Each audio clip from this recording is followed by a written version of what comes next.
უფალი შენთან არის, როცა შენ ხარ მასთან. მეორე რჯულის 28 თავს თუ წაიკითხავ, იქ წერია, თუ დაიცავს სიტყვას, თუ გაიგონებ ჩემ ხმას და დაიცავს, მოგივლენო კურთხევას და კურთხეული ხარ შესვლისას, კურთხეული. თითქოს ეს იცი ჩვენ როგორ გვესმის ასე რომ თუ ასე მოვიქცევი, ღმერთი მოვა ჩემთან და თუ ასე არ მოვიქცევი, ღმერთი წავა ჩემგან. ღმერთი კი არ წავა შენგან. ღმერთი ყველგან არის ერთდროულად. ღმერთი არც არსად მიდის, არც არსად მოდის. ღმერთი ყველგან არის. მისი სავსეა მთელი სამყარო. უბრალოდ როცა ასე იქცევი, შენ შორდები მას. შენ მიდიხარ მისგან, გასაგებია?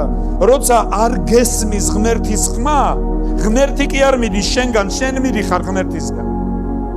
როცა არ გესმის ღმერთის ხმა, ღმერთი კი არ გემალება, შენ ხვდები ისეთ ადგილზე, სადაც ღმერთი არ არის.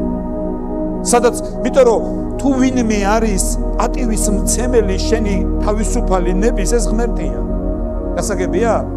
როცა შენ იღებ გადაწყვეტილებას, რომ მის გარეშე გადაწყვიტო რაღაცა, მიუხედავად იმისა, რომ ღმერთმა იცის, რომ 100%-იანი ცუდად განვითარდება რაღაცეები, ის პატივს შენს გადაწყვეტილებას. კი ბატონო, იყოს ეგრე. სულ ყოველთვის მზად არის. იქვე არის, ახლოს არის.